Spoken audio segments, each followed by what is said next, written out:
এখন টিভির ৪ জন সাংবাদিককে অপসারণ করা হয়েছে বা তাদেরকে এই এখন টিভি থেকে তাদেরকে বের করে দেওয়া হয়েছে। আহ, আমি অবাক হইনি। আমি অবাক হইনি এই কারণেই, কারণ হলো আপনাদের মনে রাখতে হবে ২৪-এর যে আন্দোলন হয়েছিল সে আন্দোলনের পক্ষে গুটি কয়েক, শুধুমাত্র গুটি কয়েক সাংবাদিক ছিল, খুবই সামান্য, যাদের সংখ্যা খুবই কম, নগণ্য। এখন সমস্যাটা হয়ে গেছে, বেশিরভাগ যে সাংবাদিকরা ২৪-এর সময় চুপচাপ ছিল, কোনো কথা বলেনি, তাদের সংখ্যা বেশি। তো তাদের সংখ্যা বেশি হলে স্বাভাবিক, নগণ্য সংখ্যাদের যেহেতু তাদের অবদান অনেক বিশাল এবং একটি মহিমান্বিত অবদান রয়েছে, এটি যাতে কোনোভাবেই বড় সংখ্যার উপরে কোনো ধরনের প্রভাব না ফেলতে পারে, সে কারণেই ছোট সংখ্যাটাকে রিমুভ করে দেওয়া হচ্ছে। দেখবেন আমাদের যে অবদান ছিল সাংবাদিক, তো আর আমি তো সাংবাদিক হিসেবে নিজেকে বলি না, আমি সবসময় ফাইটিং মুডে ছিলাম, দেশের জন্য কাজ করেছি, দূর থেকে প্রতিনিয়ত কাজ করেছি। দেখবেন আমাদের এই ধরনের কাজগুলোকে কখনোই স্বীকার করা হয় না, কোনো পক্ষ থেকে স্বীকার করা হয় না। আর ২৪-কেই তো এখন কেউ স্বীকার করছে না। কদিন পর ২৪ নিয়ে কথা বললে আপনাকে হাসি ঠাট্টা করে আপনাকে দেখা যাচ্ছে যে অপমান করে ছেড়ে দিবে। এই অবস্থার প্রায় কাছাকাছি চলে এসেছি। এই কারণেই, কারণ হলো ২৪-কে আসলেই যাদের কাছে আমরা ২৪-কে দিয়েছিলাম আমাদের ২৪-কে যাতে প্রতিষ্ঠিত করতে পারে, তারা নিজেরাই বিকৃত হয়ে গেছে, তারা নিজেরাই একরকম কম্প্রোমাইজড হয়ে গেছে। এটি খুবই দুঃখজনক। যাই হোক, আমি আজকের যদি টপিকে থাকতে চাই সেটি হলো যে ৪ জন সাংবাদিককে যে অপসারণ করা হয়েছে, সেখান থেকে তাদেরকে এখন টিভি থেকে তাদেরকে হুট করেই বের করে দিয়েছে। অনেকেই বলছেন এই ৪ জন সাংবাদিক জুলাই যুদ্ধে তারা যথেষ্ট সক্রিয় ছিল, জনগণের পক্ষে কথা বলেছে এবং ২৪-এর পক্ষে ছিল। আমার সাথে তাদের কোনো সম্পর্ক নাই। তবে আমি মনে করি এই মুহূর্তে এসে এই ধরনের কাণ্ড ঘটানোর পেছনে স্বাভাবিক কোনো বিষয় নয়। আমাদের মাথায় রাখতে হবে, আমাদের দেশের আসলে গণমাধ্যম কিন্তু স্বাধীন গণমাধ্যম কখনোই ছিল না, সম্পূর্ণ একটি কর্পোরেট গণমাধ্যম।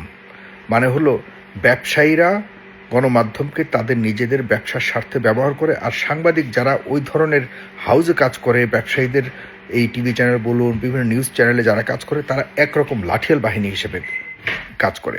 এর চেয়ে বেশি কিছু না। আপনি দেখেন কোন সাংবাদিকের সাহস আছে যে ওই হাউজের মালিকের সিদ্ধান্তের বাইরে গিয়ে বা মতামতের বাইরে গিয়ে কোনো একটা নিউজ করবে? এরকম সাহস আছে? আমরা যদি আজকে বলি একজন যার সাহসী একজন সাংবাদিক, সৎ একজন সাংবাদিক আসুক আমাদের হাউজে কাজ করতে, সততার সাথে কাজ করতে যদি আসতে বলি, কখনোই আসবে না। কারণ আমরা ওই বেতনও দিতে পারবো না, ওই ধরনের তাদেরকে সেই তারা যা চাচ্ছে সেরকম কোনো কিছু দিতে পারবো না, এই কারণে আসবেও না। তো তারা যাবে কোথায়? তারা যাবে ওই জায়গাতে যেখানে গেলে তাদের হয়তো আর্থিকভাবে সেরকম তাদের ডিমান্ড পূরণ করতে পারবে, তাদেরকে গরুর মতো তাদেরকে চড়াতে পারবে, আর তাদেরকে যেভাবে ইচ্ছে এভাবেই মালিকেরা চালাতে পারবে। এখন এটা হয়ে গেছে স্বাভাবিক বিষয়। আমরা আফসোস করে কি করব জানি না। তবে আমি মনে করি যে এই কর্পোরেট গণমাধ্যম যে ট্রেন্ড চালু আছে দীর্ঘদিন যাবৎ, যে কালচার চালু আছে, এটি থেকে যদি বের না হওয়া যায় তাহলে কখনোই গণমাধ্যম স্বাধীনতা লাভ করতে পারবে না। কারণ দেখুন, খুবই একটার সাথে আরেকটা লিঙ্ক আপ করা আছে। এই যে ২৪-এর পর প্রত্যেকটা গণমাধ্যম, যে গণমাধ্যম শেখ হাসিনাকে ধরতে গেলে যদি শেখ হাসিনাকে পরিমাপ করা হয় যে কারা শেখ হাসিনাকে ফ্যাসিস্ট তৈরি করেছে, এর মধ্যে আমি মনে করি গণমাধ্যম এর জন্য পেছনে, গণমাধ্যমের দায় ছিল কমপক্ষে ৬০%। আরও ২০% দায় ছিল এই ব্যবসায়ীরা, যারা ব্যবসায়ী কারণে শেখ হাসিনাকে ব্যবহার করেছে। আর ২০% হল সাধারণ জনগণ, যারা কিছু না বুঝেই শুধুমাত্র লোভের কারণে, নিজের দলের প্রতি অন্ধভক্তির কারণে শেখ হাসিনাকে আপনার ফ্যাসিস্ট হতে বাধ্য করেছে। এর সব কিছুর মূলে সবচেয়ে বড় বেশি অবদান হলো গণমাধ্যমের, তথাকথিত গণমাধ্যম। এগুলি গণমাধ্যম বলাও ঠিক না, সম্পূর্ণ এগুলি বা বড় বড় বিজনেসম্যানরা একটু টাকা পয়সার মালিক হলেই একটা গণমাধ্যম করতে হবে, তাদের মিডিয়া বের করতে হবে, এটা তাদের নিজেদের পিঠের চামড়া বাঁচানোর জন্য। আমি লিখে দিতে পারবো আজকে আপনাদেরকে, আপনারা রেকর্ড করে রাখুন, কোনো গণমাধ্যম স্বাধীন নয়। আর এই ২৪-এর পর এখন সরকার যারা আসছে, তারা তাদের লোকজন প্রত্যেকটা গণমাধ্যমের শীর্ষ পর্যায়ে বসিয়ে দেওয়া হয়েছে। সবাই এখন এই বর্তমান সরকারপন্থী হয়ে গেছে। শেখ হাসিনার পন্থী যারা আছে তাদেরকে বের করে কোনো পরিবর্তন হয়নি, কোনো পরিবর্তন হবেও না। কারণ হলো ওই মালিকরা চায় এখন যারা শক্তিশালী তাদেরকে এনে তাদের গণমাধ্যমটা শক্তিশালী থাকবে এবং তারা ওই মানে এই সরকারপন্থী লোক গণমাধ্যমের যারা দায়িত্বে থাকবে সরকারপন্থী তাদের মাধ্যমে সরকারের সাথে একটা লিঙ্ক আপ করে তাদের বিজনেসটাকে চালাবে। এদিকে মানে বিজনেস চলবে তাদের অবৈধ উপায়, যে কোনো উপায়ে তারা হাজার হাজার কোটি টাকা লোপাট করবে, কেউ কিচ্ছু করতে পারবে না। আর এদিক দিয়ে আপনার যারা সরকারপন্থী সাংবাদিক নামক যারা আছে লাঠিয়াল বাহিনী, তারা তাদের নিজেদের খোরাক যোগাবে, তাদের পকেট ভরবে। এই যে সকলের ইন্টারেস্টের একটা সম্মিলন, কানেক্টিভিটি এখানে আছে, এটি আমাদের দেশের গণতন্ত্রকে পুনরুদ্ধার করার পরেও সামনে যেতে এটি কখনোই দেবে না। এই ধরনের যখন আপনার কর্পোরেট মিডিয়া কালচার থাকবে, কোনো দিনও আমরা আমাদের প্রত্যাশিত গণমাধ্যম পাবো না। সুতরাং আজকে হয়তো তারা 24-এর পক্ষে কথা বলেছে, যারা যতটুকু শুনছি ভিতরে অন্য কিছু থাকতে পারে আমি জানি না। এখন টিভির সিটি গ্রুপের যতটুকু শুনেছি, তারা বিশাল একটি কোম্পানি। এই সিটি গ্রুপ এখন টিভিতে আজকের না, সেই আওয়ামী লীগের আমলে এখন টিভির জন্ম।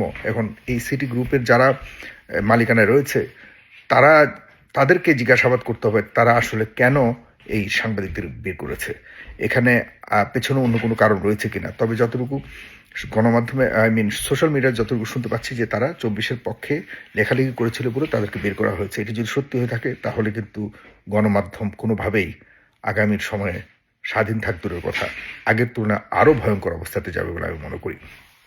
অনেকে বলেছেন আমি কেন এই বিষয়ে কথা বলিনি।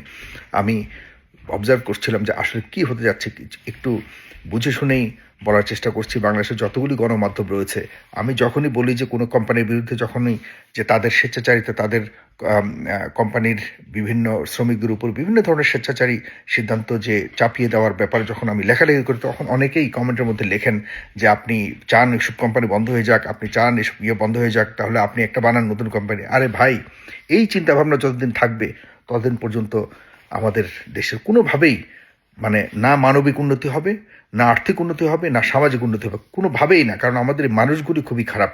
এই মানুষগুলি খুব মানে ইজি অ্যাক্সেস পেয়ে গেলে না ভেবে না চিন্তা করে হুট করে একটা কথা বলে অন্য মানুষকে বিভ্রান্ত করার এই কালচার বন্ধ করতে হবে আগে। একটা আমরা খুব সহজভাবেই আল্লাহর রহমতে আমরা একটা মানে মিডিয়া পেয়েছি যেটা সোশ্যাল মিডিয়া, খুবই শক্তিশালী মিডিয়া। এখানেও এই মানুষগুলি মানে না বুঝেই, কোনো কিছু না বুঝে নিজের যখন স্বার্থের বিরুদ্ধে, চিন্তা ভাবনার বিরুদ্ধে যাবে, তখন হুট করে একটা মানুষকে অপমান করতে এক সেকেন্ডও ভাবে না। এই ধরনের চিন্তা ভাবনার মানুষকে নিয়ে কত রোগে এগোতে পারবে আমাদের দেশের মানে যারা চায় দেশ পরিবর্তন করতে, তারা কতটুকু যেতে পারবে এই জনগণ নিয়ে, এটি নিয়ে যথেষ্ট সন্দেহ রয়েছে। বাংলাদেশে বড় বড় যতগুলি কোম্পানি রয়েছে, সবগুলির যে মিডিয়াগুলি রয়েছে, একটা মিডিয়াও স্বাধীন না, একটা মিডিয়াও স্বাধীন না। আমি ব্যক্তিগতভাবে যখন আমার এই চ্যানেল ফেস দ্য পিপলের ব্যাপারে, আমি টিভি করার ব্যাপারে বা চ্যানেল এখনও তো চলছে, ভালোই চলছে, আমরা চালাবো, কারো সহযোগিতা দরকার। যখন গেছি বিভিন্ন জায়গায় সহযোগিতা চাইতে, তারা সবাই বিভিন্ন ধরনের শর্ত আরোপ করতে চায়, বিভিন্ন ধরনের করতে চায়। বাট আমি তো এরকম করবো না কখনো। আমি আমার স্বাধীনভাবে যতটুকু স্বল্প পরিসরে, আমার লক্ষ লক্ষ কোটি কোটি মানুষ আছেন যারা যদি চান যে না, যে কোনোভাবে হোক কথা, আপনাদের কথা আসুক সামনে, স্বাধীনভাবে আসুক, তাহলে অবশ্যই আপনারা অন্তত পক্ষে ওই বিশাল কোনো আয়োজনের টেলিভিশনের মতো কোনো কিছু হতেই হবে তা নয়।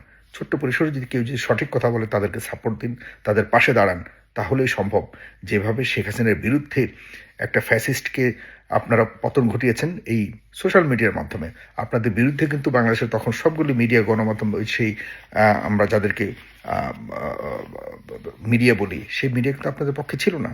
সকল মিডিয়ার বিপক্ষে গিয়ে আমরাই অনলাইনের মাধ্যমে শেখ হাসিনা সরকারকে কিন্তু হটানোর চেষ্টা করেছি, আর বাকিটুকু আপনারা করেছেন। আমরা শুধুমাত্র তথ্যকে স্বাধীনভাবে উপস্থাপন করবার চেষ্টা করেছি এবং সফল হয়েছি। এখন আপনাদের কাছে অনুরোধ একটাই, যে এখন টিভির যারা যে সাংবাদিক 4 জনকে বের করে দেওয়া হয়েছে, তাদের ব্যাপারে আপনারা সোচ্চার হন। অবশ্যই সাংবাদিকদের স্বাধীনতা একমাত্র সাধারণ জনগণ দিতে পারে। আপনারা যদি প্রত্যেকটা বিষয়ে খুব কঠিনভাবে আপনারা প্রতিবাদ করেন, তাহলে আগামীতে কোনো কারণে, কোনো কর্পোরেট সিদ্ধান্তের কারণে একজন সাংবাদিকের স্বাধীন সাংবাদিকতার পথে যদি কেউ বাধা হয়ে দাঁড়ায়, তাদের বিরুদ্ধে শক্ত প্রতিবাদ করলে সামনে কেউ সাহস পাবে না। প্লিজ এগিয়ে আসুন। এই 4 জন সাংবাদিককে আমরা চাই সেখানে আবারও নিয়োগ করা হোক, অথবা তাদের ব্যাপারে সঠিক তথ্য কি, এর পেছনে কি ঘটনা সেটি সামনে আসুক। আমরা আছি এই এখন টিভির 4 জন সাংবাদিকের পাশে, আমি ব্যক্তিগতভাবে আছি। ধন্যবাদ, সালাম।